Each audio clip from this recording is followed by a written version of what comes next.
Estas férias leve o observador no bolso. Na praia, no campo ou entre viagens, acompanhe toda a atualidade sem limites. Assine com 40€ de desconto e habilite-se a ganhar uma estadia de 2 noites num dos hotéis boutique da Small Portuguese Hotels. Este verão, desligue da rotina, não da informação. Assine em observador.pt. Analisarmos as notícias.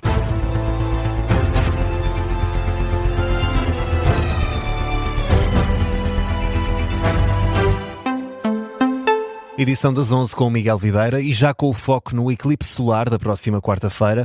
Não está previsto um reforço de médicos nas urgências de oftalmologia do SNS nas horas que se seguem ao eclipse solar. Tanto a direção executiva do SNS como os hospitais não esperam um aumento significativo da afluência às urgências de oftalmologia que mereça esse reforço do número de profissionais de saúde.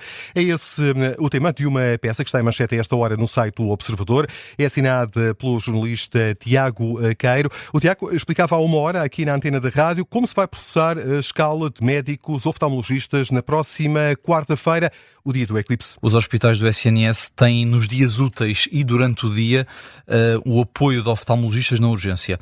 Mas durante a noite e aos fins de semana e feriados, o que acontece é que há uma concentração da resposta, ou seja, a resposta de urgência nesta área está concentrada nas urgências metropolitanas em Lisboa e no Porto.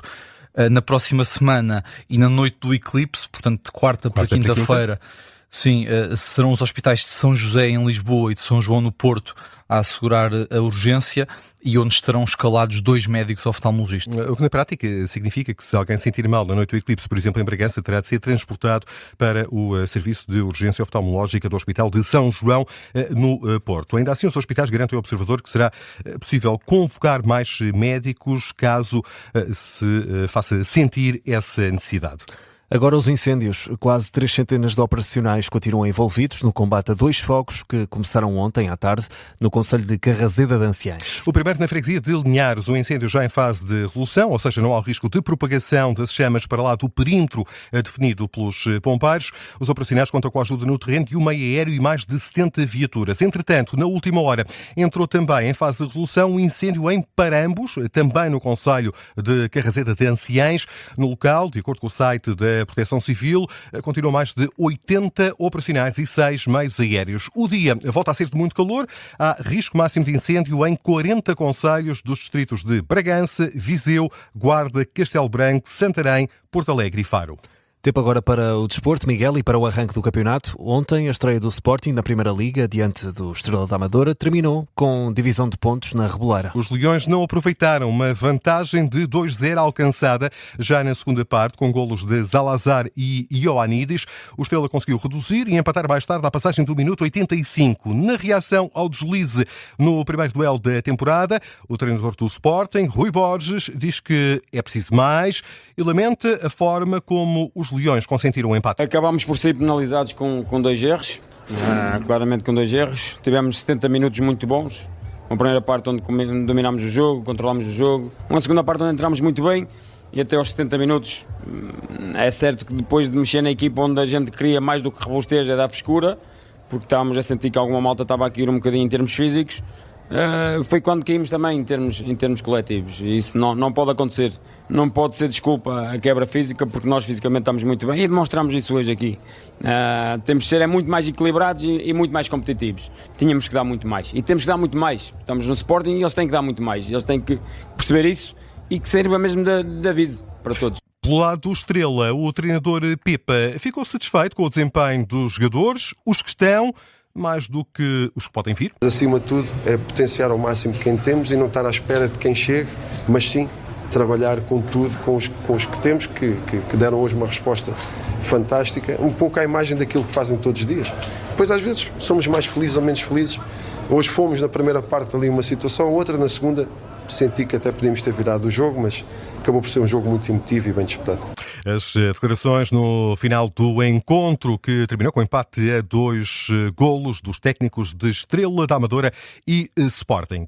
E Miguel, a partida ficou marcada pelo primeiro golo do Estrela, numa altura em que o Sporting já vencia por 2-0.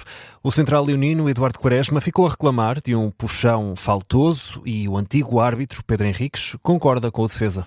Assim, o árbitro internacional e comentador do Observador considera que sim ou falta. Estamos sim perante uma análise que é interpretativa ao nível daquilo que é a intensidade, teve consequência causa e efeito ou não, ou foi ele que se deixou ficar, mas para mim, também ao nível do vídeo-árbitro, há, digamos, prova evidente e factual para que o VAR pudesse intervir. Resumindo e concluindo, acho que há falta e acho que o gol do Estrela, que nasce deste lance, deveria ter sido anulado. É esse o entendimento de Pedro Henriques, opinião expressa no Sem Falta da Rádio Observador. Rui Borges também foi confrontado com este lance. O técnico dos Leões diz que o jogador, numa referência ao atleta do Sporting, Eduardo Quaresma, não pode parar a jogada naquela situação. E depois do Sporting seguem-se hoje Benfica e Futebol Clube do Porto. Mais duas estreias. Os Dragões são os primeiros a entrar em campo. Defrontam a partir das 6 da tarde no Dragão o Alverca. Farioli avisa a equipa: o título de campeão nacional é coisa do passado. Temos de parar de fazer comparações com a época passada porque ela já passou. Temos alguns troféus no museu, mas o que fizemos agora foi embarcar nos nossos barcos. Já não vamos comparar com o passado e agora vamos colocar todos os pés no chão para atacar o que está à nossa frente. Piatuzewski e Alberto Costa são baixas para o duelo de mais logo.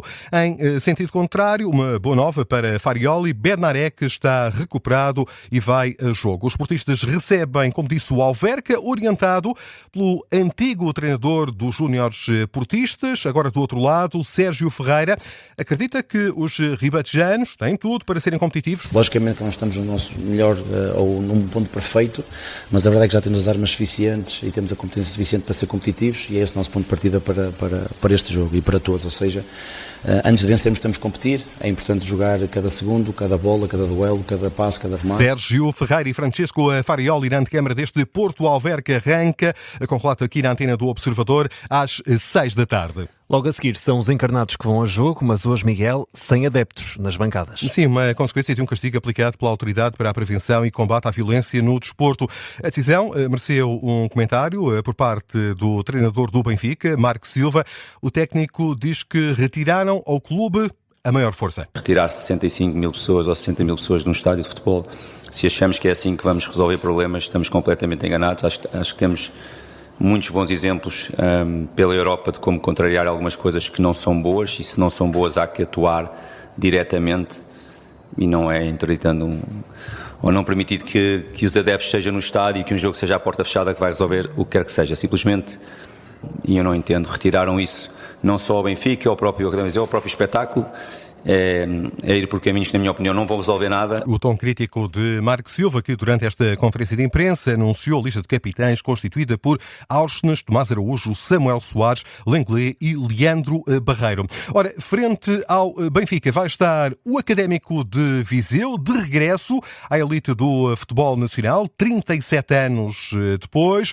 Para esta noite, o técnico Bruno Pinheiro admite que o facto das bancadas na Luz estarem vazias podem ajudar os vizinhenses. Acho que, de facto, a multidão galvaniza os jogadores. Esperemos que a sua ausência possa equilibrar um bocadinho mais as contas entre as duas equipas. E teremos certamente um jogo diferente para apresentar do adversário de ontem que o Benfica teve, e esperemos que essas diferenças possam criar mais problemas ao Benfica do que os adversários têm causado até agora. É essa a expectativa de Bruno Pinheiro, treinador do Académico de Viseu, equipa que está de regresso ao escalão máximo do futebol português. Benfica, Académico de Viseu, não vai ter, como aqui já demos conta, adeptos no estádio. As Águias anunciaram, entretanto, o alargamento do espaço dedicado à fanzão no exterior do recinto. A partida começa às 8h30 da noite. À mesma hora arrancam outros dois jogos, Gil Vicente Rio Ave e Moreirense Sporting Clube de Braga. Temas que vão estar em discussão no E o Campeão é para ouvir depois das 11h30. Por agora, Miguel, 11h09. Vamos ainda a outras notícias em destaque a esta hora. E continuamos a falar de desporto. Hoje é dia de subida à Torre, na quarta etapa da Volta a Portugal em bicicleta. Os corredores percorrem hoje mais de 154 quilómetros entre Figueiró dos Vinhos, em Leiria, e o Alto da Torre, na Covilhã. A etapa inclui 3 contagens de montanha antes da derradeira subida à Torre. Torre, pernas para que te quero. A camisola amarela continua com o português Rui Oliveira. Irão e Omã estão perto de um acordo para criar uma nova rota de navegação no Estreito de Hormuz. Ainda assim, Teherão ressalva que tal não significa a reabertura total do Estreito. Para isso, avisam os iranianos, os Estados Unidos têm de corrigir o comportamento e a atuação, a forma de atuar na região do Médio Oriente. 3 das mais recentes obras do artista de rua Banksy custaram aos contribuintes britânicos perto de 175 mil euros em operações de limpeza e segurança. Informação revelada pela BBC. O maior custo prende-se com um mural pintado nos Reais Tribunais de Justiça em Londres em setembro do ano passado. Só os trabalhos de remoção e segurança do mural custaram quase 100 mil euros.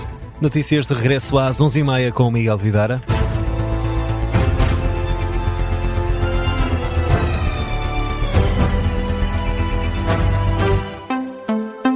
Este programa tem o apoio de BetClick.